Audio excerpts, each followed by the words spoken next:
And today's learning objectives are attendees will understand the basics of substance use disorder and the differences between the stages of experimentation to progression to disorder. Attendees will understand the unique challenges facing families and caregivers and how to access support that strengthens the entire family, empowering them to have conversations with their children of any age and actively participate in prevention and support. Also, attendees will be able to identify warning signs indicating that support may be needed. Next slide. And it is my sincere pleasure to introduce Carla Castro Soto. She's the Associate Vice President in Helpline Services for the Partnership to End Addiction. I'm going to let Carla introduce herself and tell you a little bit about herself as we begin. So Carla, it's all yours. Thank you so very much. I greatly appreciate you.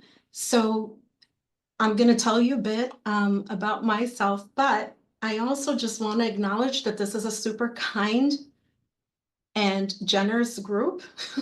I've seen your understanding right now from, telling everyone that we've all been there. So thank you so very much for your patience and tolerance to our previous mishap. And just wanted to thank the National Federation of Families and SAMHSA for allowing this opportunity to just be able to share space with you all. So I'm Carla Castro Soto, the Associate Vice President at Partnership to End Addiction, where I have had the honor and pleasure of being here for the past 10 years. And I can share a bit about my work experience, and I'm also first generation as far as like who I am, raised by a single mom for the first several years of my life. And I always love to just kind of delve in a little more into that. But just so you know, I've been at Partnership to End Addiction for the past 10 years. I've held multiple positions. I have been one of two helpline specialists back in 2014, and our helpline has expanded. We've been able to support people and going over from only phone calls to going out into the digital space, meeting families where they are, to email and extending different modes of communication so that people can be able to connect with us to get support for their loved one. So my experience also encompasses a crisis background where I worked for the National Suicide Prevention Lifelines, now known as 988, outpatient care and community setting for mental health, psychiatric setting. I'm fully bilingual and bicultural, and I'm dedicated to serving families. That's my passion. So my why is because I believe that families are magnificent. I believe that the love of family can really be restorative and healing. And I was greatly loved by my mom, who taught me how to love on people, love and bring people in and establish community and connection with people. So that's my why. I also have loved ones that have been impacted by substance use and have also lost a family member due to substance use. So that's my why for doing the work that I do. Next slide, please.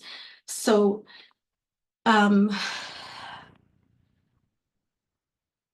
appreciate your presence in this special and important place as we navigate SUD or substance use and learn about what it is and what it isn't.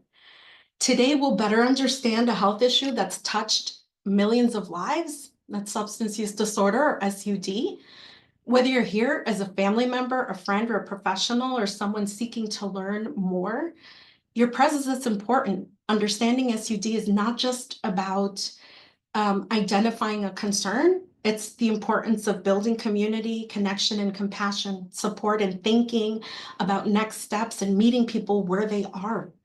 Substance use disorder is complex. It affects the brain, behavior, and every aspect of a person's life. So if some of you might already know, it doesn't just impact individuals, right?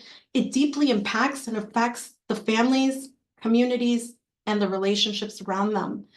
So that's why family involvement isn't just helpful, it's essential. So no matter where you find yourself in the journey of supporting a loved one, from prevention to moving towards a healthier journey, you're important. So about the Partnership to End Addiction, we are a national not-for-profit based in New York City, and we exist to empower families, believing that family involvement is key to preventing substance use and helping a loved one move in a healthier direction. We connect families with information and resources. We help families build a plan on how to support a loved one who's seeking, to build a plan on how to support a loved one who's struggling with substance use. We work to change culture to end stigma and remove obstacles to seeking support. So we also conduct extensive research and publish public policy positions on issues related to substance use.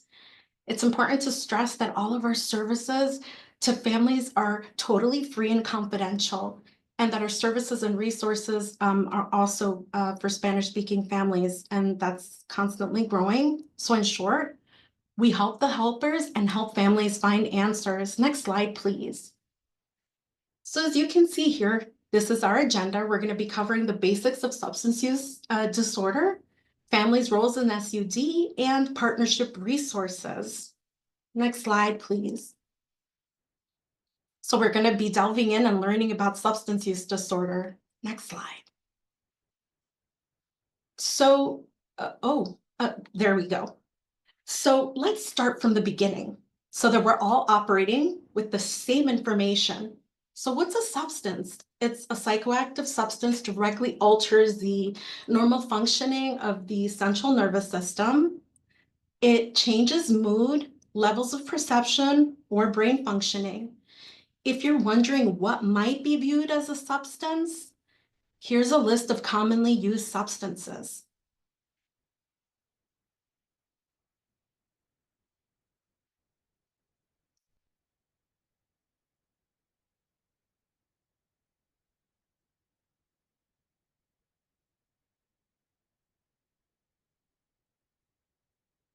Some might seem familiar, some might not, but this is what is commonly used for substances. This is what people might go toward, okay? Next slide, please. So a substance use disorder is a medical condition characterized by an uncontrolled use of substances despite harmful consequences. That's the definition. It affects the brain's reward system, leading to cravings and compulsive behavior. So SUD can involve alcohol, drugs, or other substances. Parents should be aware of signs like changes in behavior, neglecting responsibilities, and withdrawal from social activities. And we'll get more into that in a couple of slides. Next slide, please. So you're going to see a couple of things here that are a bit scary. But I just want to let you know that not all substance use leads to addiction, right? So substance use disorder versus addiction, and what's the difference? So when we're talking about substance use disorder, it can look like a medical, it can and it is a medical diagnosis, and this is all based on patterns of behavior over 12 months, okay? So there's a time, like a span of time that it involves. And it can include things like the person using more than they intended. They may have wanted to stop and are finding it difficult to go ahead and do that and to stop, okay? They're spending lots of time using the substance or recovering once they've used the substance. They may be having cravings and thinking and having their minds preoccupied with ways and how to gain that substance because their body is literally making a strong demand for it, all right? And there can be problems at home. There can be issues or difficulties at school or work. It can be risky use leading to making decisions that are not necessarily decisions that they would take otherwise and under any other circumstance, like driving while impaired or intoxicated, okay? And people might also find themselves needing more to get the same effect. And by that point, we're saying that it's tolerance. There's also the fact where sometimes people find themselves also getting to a more dependent or severe use, and they're feeling sick now when they're not using the substance, okay? They're now not feeling well if they're not using that substance or getting X amount of substance in their system. And that's just to maintain a feeling of I'm feeling relatively okay. Addiction is not a separate diagnosis. It's the most severe form of substance use disorder, SUD. It means that the brain has changed in a way that makes stopping extremely hard, even when the person wants to. And again, it's a medical illness. We'll also be talking about what it is. And so why this matters for parents or anyone concerned, it matters because you don't want to wait for the person to hit rock bottom to act and be able to help them. Even in mild or moderate use for SUD, it can be serious and it deserves attention. And early support can definitely prevent things from escalating or becoming worse, okay? So when we're looking at differences, again, it's over a 12-month span. And the AMA has deemed it as a disease in 1987. Next slide, please.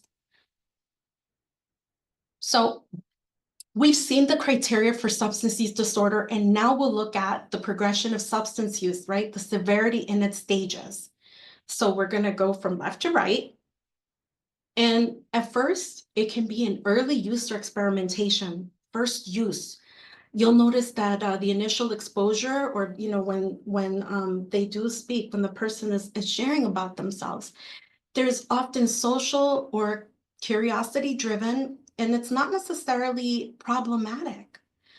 So when you're looking and thinking back on this, it can be occasional use, and it's typically starting off as recreational and no craving or compulsion at this time, okay? We're moving on over to regular social use, and the patterns start to form. You may notice that it can be at a certain time of day. Use may be tied to specific settings like the weekend, Friday night, or used to get them through certain things. And it can be a way to relieve stress. There can be increased frequency, and the person may start to rely on the substance to regulate their mood. Let's say if in the morning somebody's really worried about starting school, there's some kind of, worry there. They may utilize in the morning in order to help them be able to manage the day or the start of the day, which is like the hardest part. That's a bit about the why behind the use. So moving on to risky use, we're into the continued use despite increasing risks. So there can be legal issues now. It can be impacting health, right? And so it's still at a recreational point. And in the signs, you'll notice that there might be legal issues. So again, DUIs, there might be missing responsibilities, grades might start to slip, the person might be isolating themselves to use the substance, and shame and fear of stigma might also contribute to the person wanting to use alone or keeping it to themselves, okay? So moving on to dependence, you'll notice the psychological or physiological need that stems or develops. There's also tolerance, and withdrawal can start to emerge. For signs, you can think about increased quantity is needed, right? So again, that like normal use that was okay before is no longer all right. Now I need more, right? So if it used to be 2 or 3 beers to get me to a place of buzzing, for example, or feeling different or more tolerant to situations, now the person, or I might need like 4 or 5, right? And depending on the substance, the key sign they may also be having withdrawal symptoms if they're not using the substance. So as we move on to the substance use disorder, it's diagnosable medical condition per the DSM-5. Now there's impaired control, there's social issues, there's risky use, and physical effects. And so again, over the 12-month span, this moves from mild to moderate and then severe. And when one transitions over toward the addiction, It's a chronic relapsing, or as I would say, recurring condition, like with any illness, right? And the compulsive use continues in spite of major harm. So as far as like signs, there can be the loss of control. There's the cravings, right? The body making that very intense demand, persistent use despite negative consequences. So again, not all use leads to addiction, and early intervention is going to be really key. It's an illness and it is a medical illness. So now we can move on over. Next slide, please, and thank you. So you've seen what it is. We've had some definition and some time on that. Now, in summary, just going back so that we're all operating with the same information. It's a medical condition characterized by an uncontrolled use of substance despite harmful consequences. Again, the brain is being impacted. The reward system is being like activated and lit up in ways that it's never known before. It's leading to cravings and compulsive behavior. And substance use disorder can involve, again, alcohol, drugs, or other substances, as we saw a couple of slides back. Parents should be aware of signs like changes in behavior, neglecting responsibilities, and withdrawal from social activities. So we've gained some information, some basic information. This slide here, it's telling you what it isn't, right? Like this is what it is not. And it's not a moral failing or a lack of willpower. Addiction is a chronic and medical condition, as we just discussed. It is a medical illness. It's not a character flaw. Like with any disease, it does require support and treatment. Substance use disorder is not a choice. While the initial use of substance might have been voluntary and out of curiosity, the progression to substance use disorder involves neurobiological changes. So that impairment of self-control, judgment, and behavior, there are actual changes to the brain. Substance use disorder is not a result of bad parenting. Families are deeply affected by substance use disorder, and they're not to blame. We'll be talking about risk factors in a few slides, but I just want to just take a pause and notice and note that you're here because you love and care for your child or your loved one, and you're concerned about them. You're here because you want to learn about this disease, and you're here because you want to love and support them. And that is not bad parenting. Substance use disorder is not just a phase or something that people can snap out of. Recovery, it's going to take some time. It didn't happen overnight, right? It didn't happen from one day to the next. It happened over time.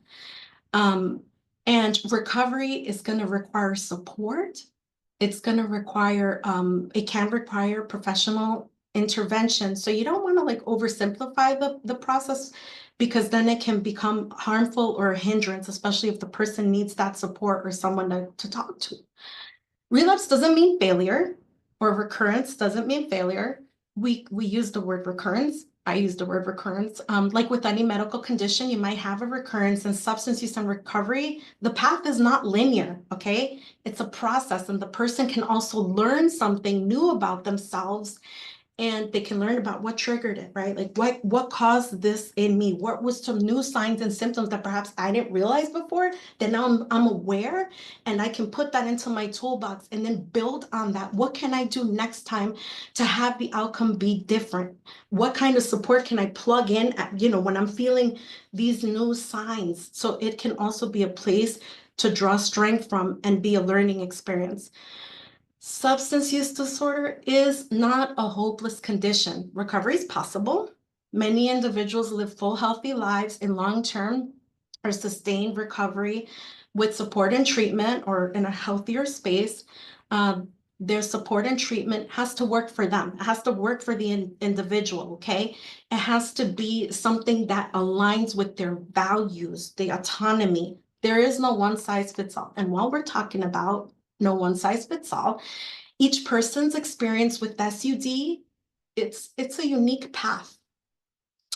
The effective treatment is individualized and often can include medical care, behavioral therapy, and family support. So just want to share, people's journeys are different. So what might have worked for one person might not work for the other, but it is for them to consider and think about so that they are feeling like they can own that part, right? That part where they're getting help, how they're getting help.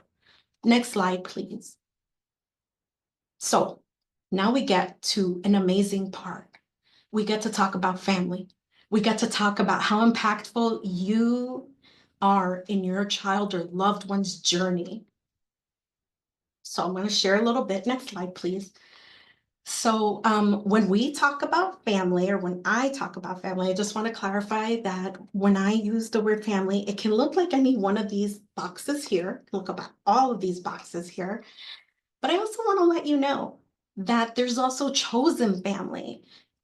Chosen family can even include your neighbor or those in your community who you allow and value the privilege of sharing time and space with you.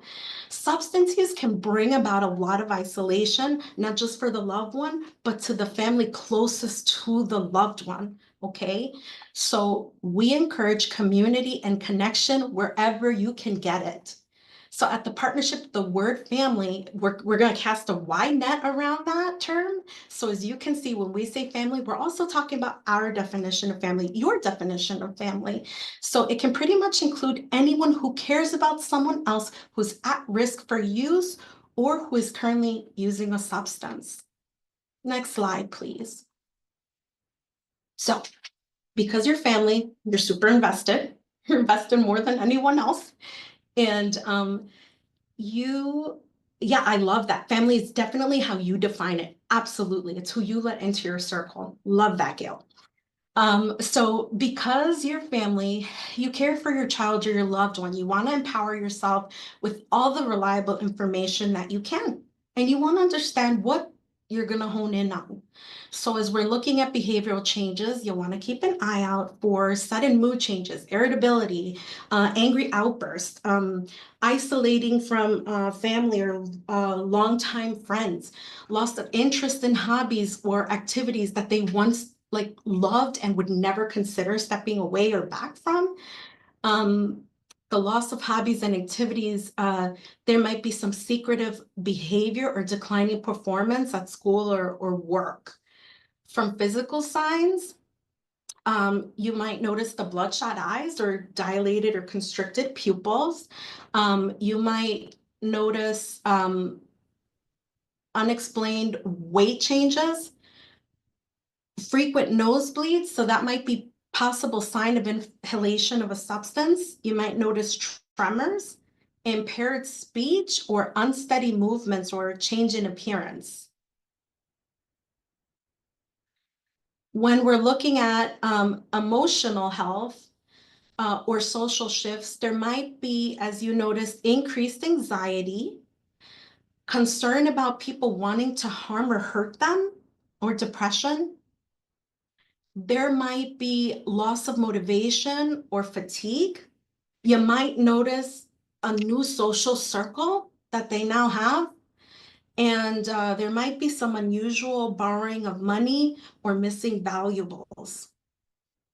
When we shift to concerning behavior, there might be, again, missing valuables, breaking curfews, encounters with law enforcement, because now this is impacting different areas of their life. That's, going to start to really, you're going to start to see some changes. They might be trying to mask the use of the substance. And how does one do that? There might be eye drops, right? So they weren't using eye drops and suddenly they're using eye drops. There's like an increase in like breath mints or incense. There might be evidence of paraphernalia. So for example, vapes, pipes, there might be pills or wrappers. So, early signs may be subtle, but I always would tell the families or the parents, you got to trust your instincts.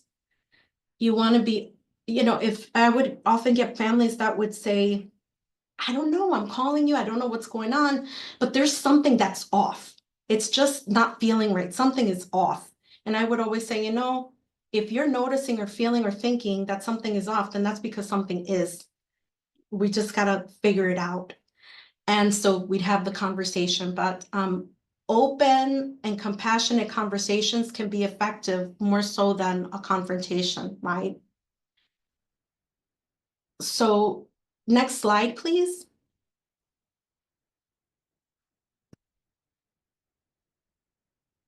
So let's talk a little bit about these risks and protective factors. A risk factor is something that places an individual at increased risk for development. Bear with me for just 1 second, okay? Um, for an increased risk for development of a substance use disorder. So for example, a family history of addiction or current substance use in the family, both are risk factors. So research on genetic predisposition finds that roughly about 50% of the total risk for development of an addiction is due to genetic predisposition alone.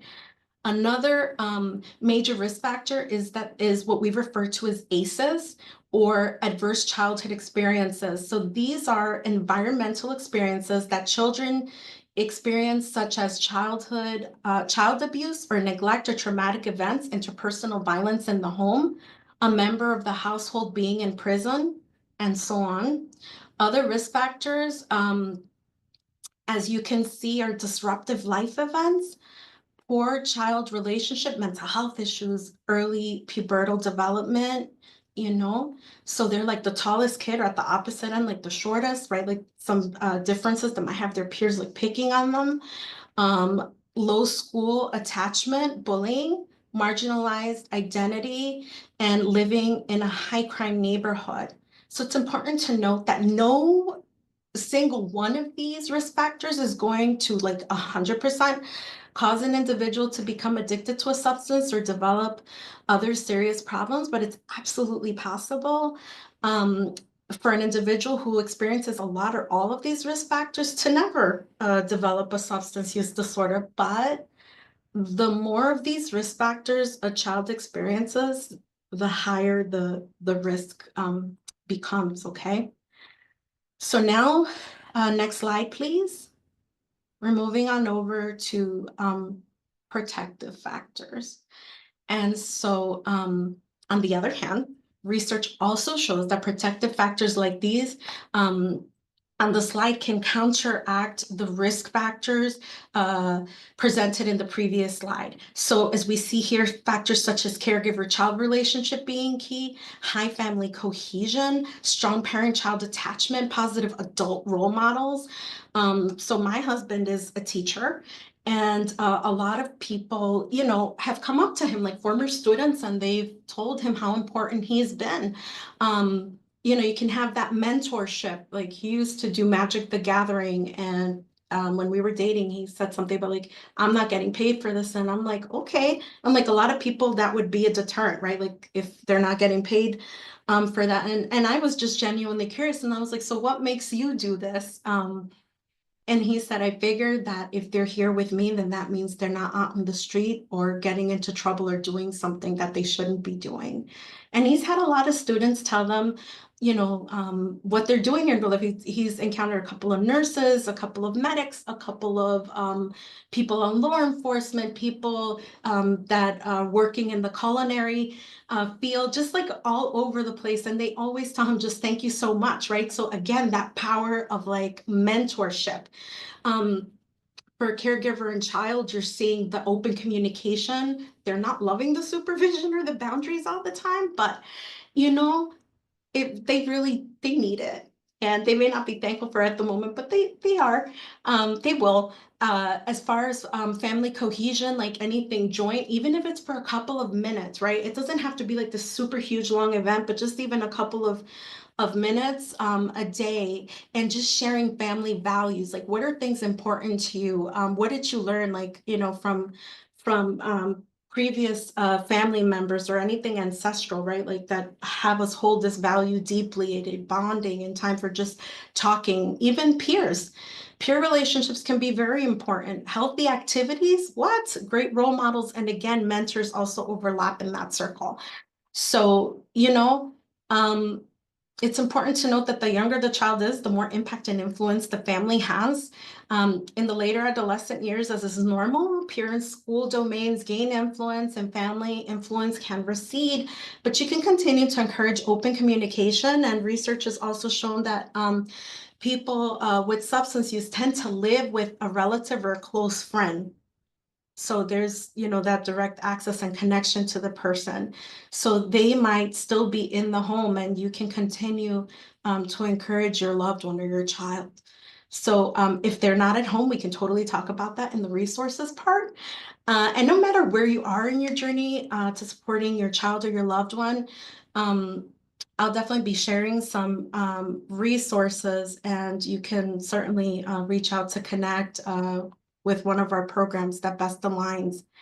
But I do want to say that every opportunity you have with your loved one, you keep leaving that door open and presenting opportunities for positive communication and interactions that can help build cohesion and increase the likelihood of them reaching out to you with a specific concern. You keep showing up, they're going to notice, especially if it's more of a positive interaction. So even if it requires you kind of like limiting that a little more to decrease negative interaction, that's okay.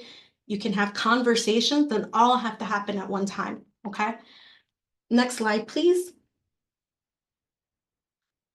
So as we see here, from 9 to 12, we're looking, you want to have age appropriate conversations and, going to the developmental stage, right? You definitely want to have relevant conversations. So, in the early years, you can start, and we have this for all ages, and they can share the link with you and everything. But we just highlighted certain ages here, just, for time's sake. So for 9 to 12, you can start telling them what might it be like to say no. What does that look like? How are you feeling about that? And regulate or validate their feelings. It's not easy to say no and all of the feelings that come up with that, right? Like it's hard to say no. It's even hard for, us in the adult world to navigate. So with kiddos and when you want friendships and attachment, you got to practice and kind of build up that strength and resiliency around that. You can talk about the effects of drug and alcohol in simple and honest terms that are appropriate for that age, and keeping communication open, listening, right? More than you talk, get their thoughts on stuff, like really get their thoughts on stuff. That way, as you're building up that trust through the years or through time, or in your current journey, they're going to start to be like, wow, they really want to hear about me. And moving on over to the older teens, be clear about your expectations and reasons behind it. It's really good for the why behind stuff. Things make more sense and people will statistically, honor that more. Discuss real world consequences. Sometimes on conversations with my families, I kind of want to understand where their loved one was, if the loved one had expressed goals or wishes previously, and if they wanted that, then what might be some steps that might need to happen and what could be some things that could hurt it possibly, right? Just kind of aligning that and just kind of building in those protective risk factors. You want to always stay involved and getting to know their friends, although as challenging as that can be sometimes, if you get to wind up hitting the jackpot and being the spot where kids are coming and sharing and talking, you can include them, know the friends and activities as best as you can. And it's always a process, right? Next slide, please. So we've made it to the partnership resources. Oh,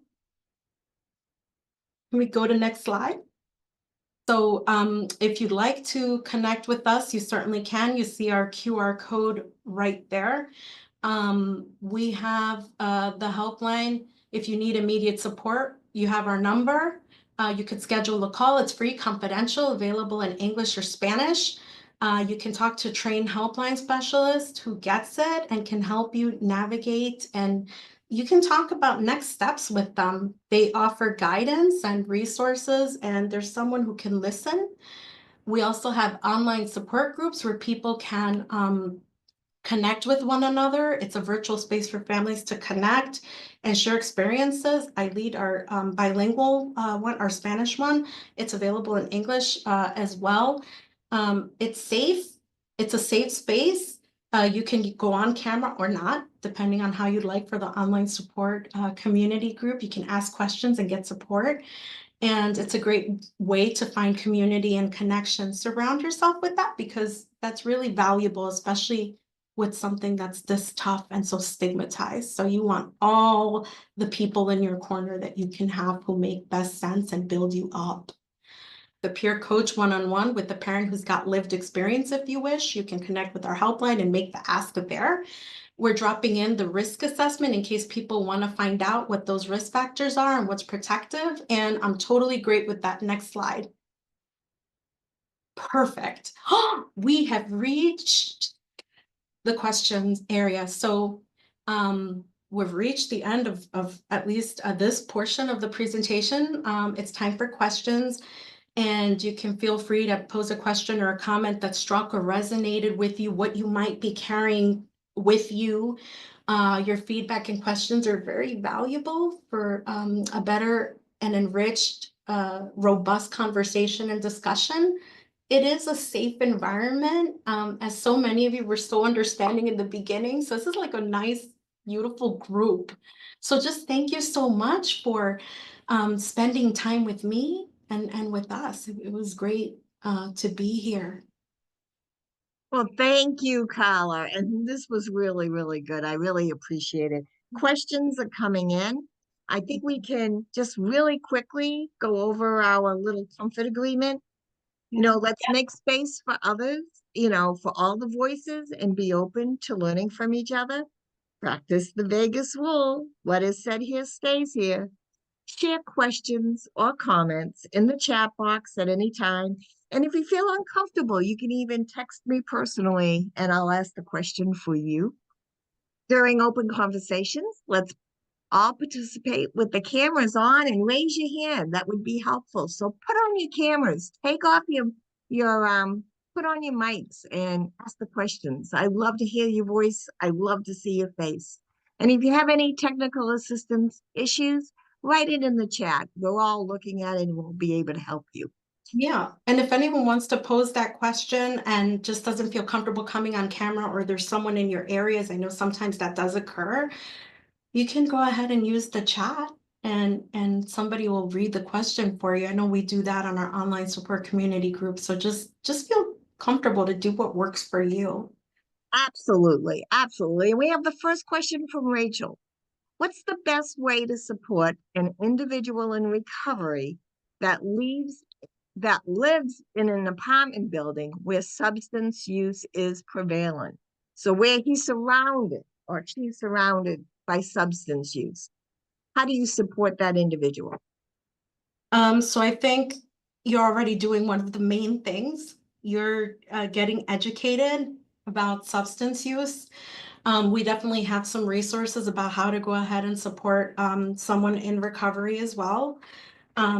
So, I would say that opening up communication, if that's something that's on your mind, finding a time that makes most sense where you're both ready for a conversation and your loved one is receptive toward the conversation. And you can begin by saying, I'd like to share some information. Would now be a good time? Seeing, right, like that opportunity for like the receiving of information. And if they are willing to have the conversation, the door's open. Now you can go ahead and share. And you can definitely say, I'm concerned about what this might be like for you living in a space where many people around you in your environment are using substances. And I'm just wondering, how is that for you? What is that like for you? There are conversations that can go around. What is this? What are some challenges, right? Or like, how can I support you as you're navigating through this? I think that somebody also building up their support, right? Because you're in recovery, so you're learning new things about yourself, things that work or don't work, but definitely having people that are in your corner supporting you so that they can talk about these challenges in a consistent way. So I'm going to say the communication is really key with being able to support them in this space. Thank you. Lima, do you have a question? I saw your hand raised. If you do, take off your mic and ask the question. You're welcome. Yes, I was thinking that will that be given an opportunity for the ones that they want to make an excuse that especially the abusers, that they will be saying like, oh, I was diagnosed with this SUD, that's why I commit the violence. Will be this one creating an opportunity for them to commit crimes, or how to prevent that? I'm sorry, I wasn't, I didn't capture your question. Can you repeat that again? Sorry, I'm driving. That's why, and I didn't want to lose this really important conversation. Yeah. My question, my question was that will this SUD be an excuse for the abusers? Then they will say like, oh, because I was diagnosed, so that's why I commit the violence. How to prevent um, I the think, abusers? okay, so I can try and see if I'm understanding. So language is important and language matters. So for me, it's a person with substance use or a person who uses a substance. So if I'm understanding correctly, your question is, when a person is using a substance and they're diagnosed, it seems like you're wondering about behavior or continued negative behavior. So it sounds like there's a change that you would like to see emerge.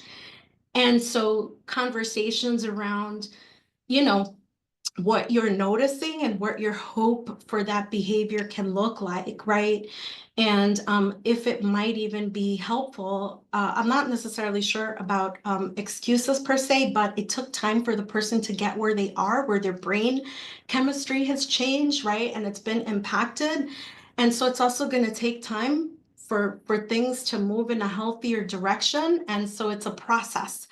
And while we hold space for that, there's also support for the person who's wanting to see that change in their loved one, who's supporting the loved one, while also helping that the loved one getting connected to support, or perhaps both, with being able to navigate and gain skills for, the changes that, or the behavior change that you would like to see, what is happening, what might not be happening, and what your hopes are, or boundaries, right? What are some boundaries that you would like to see for yourself so that you're functioning at your most healthiest place? Oh, thank you. And I think to tag on to that, Sabrina has a question, and she asks, what are some suggestions on balancing between a support system and enabling a person?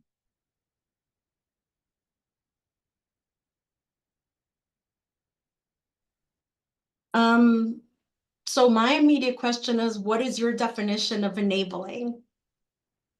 Right, that's subjective, like words are subjective. So I always love to get or gain an understanding of what the person's definition is, because sometimes when I hear the thoughts, I'm hearing kindness and compassion. So, True. Mm-hmm. Sabrina, would you like to put it in chat? What, or you can take your mic off and ask the question.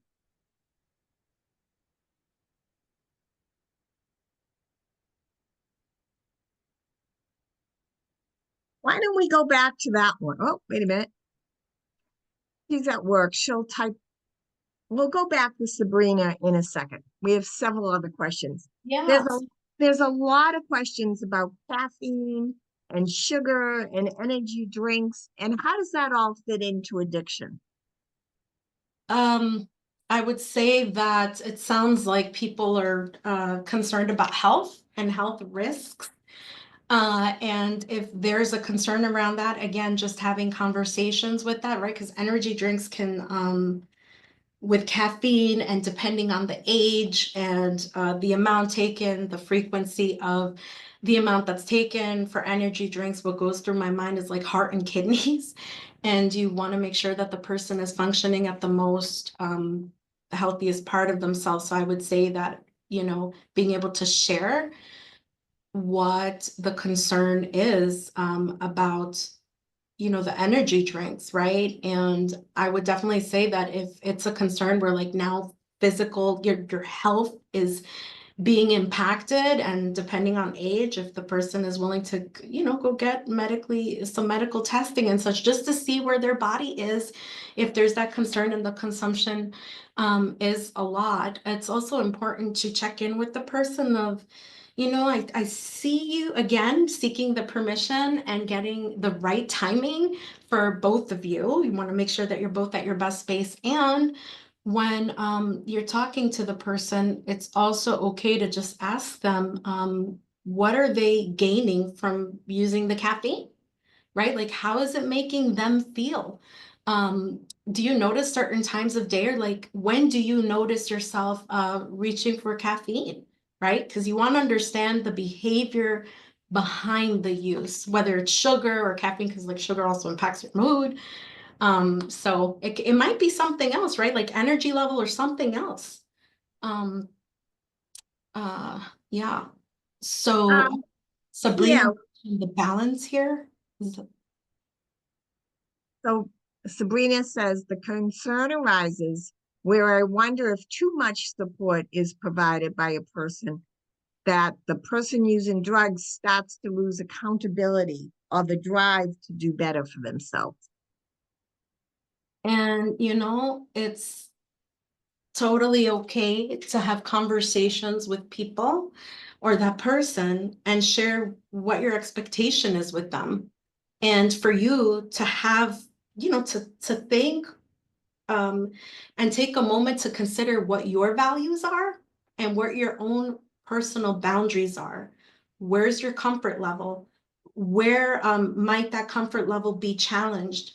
And what would happen if it is challenged to a point where you're no longer comfortable, right? Having these thoughts like for yourself to consider, and also being able to open the door to conversation with the person of like, this is what I'm willing to do, this is what I'm comfortable with, and this is where I'm not feeling comfortable, and really just being honest. And again, the conversation doesn't have to take place in one fell swoop.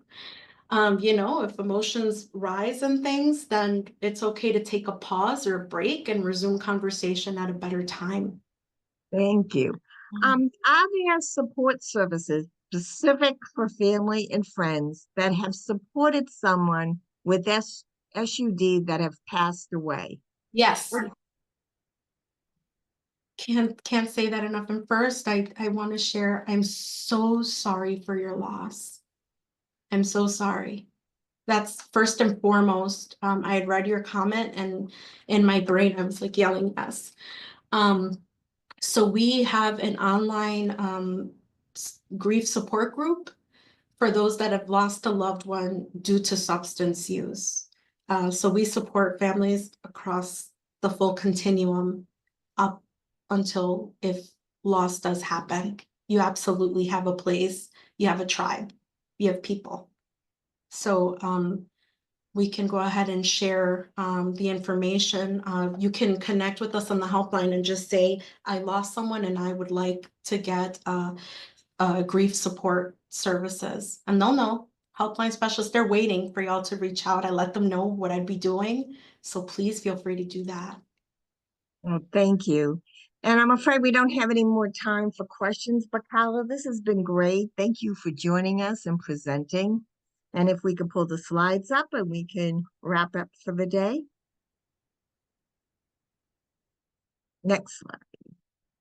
So Carla, you have our information. You're going to get a lot of resources and a follow-up letter in give us 8 to 10 days at most, but you will get the information, and it will also be posted so you can get that too. Next slide, please. So connect with us, and you can connect with them too. Here's the connect slide. Go to the drug-free org, and you can use the QR code. Contact us at NAFTAC and the National Federation of Families. I'm Gail Cormier, I'm the project director, and today we have Gina Fitzgerald, who's our project manager for Family Connections. And of course, as always, we thank Dr. Linda Goggin, our principal investigator, and the executive director of the National Federation of Families. If you need to get any of us, we're always here to answer your questions. Next slide. So there's more to come. We have a great office hours coming up. It's the Family Peer Career Ladder. How to move from an entry-level family peer to a supervisor, or to maybe even above, and go as a family leader to become an executive director someday. So we're going to talk about that. And of course, here's one that's really important for anyone who runs an organization: effective strategies to show off your work. Oftentimes, we at family-run organizations are doing fabulous work, but we don't have the right strategies to tell everybody about it, especially our funders, or how to write it in a grant. So we'll be doing that one too on June 18th. Next slide. And we have some SAMHSA-sponsored webinars, which are always fabulous. We're going to have the family-driven support for people with serious mental illness and serious emotional disturbance. And you have some times and days here.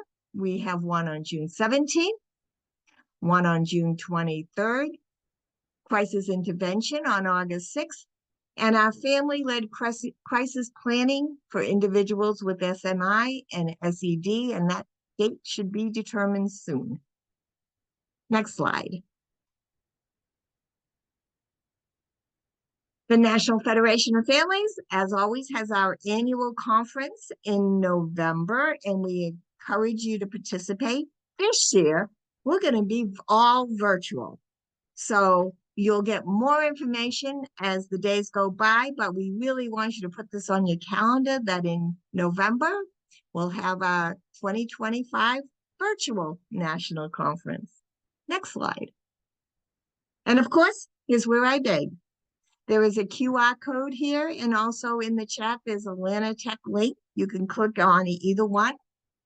I will encourage you, beg you, ask you dearly, please fill out the survey, because that's how you tell SAMHSA and you tell NASDAQ how we're doing. And it also provides us with some information on how we can do better. Also, once you fill out that survey and you click the final enter, you will get your certificate of participation today. It should come right up after that. So again, we really appreciate you joining us. Thank you, everyone.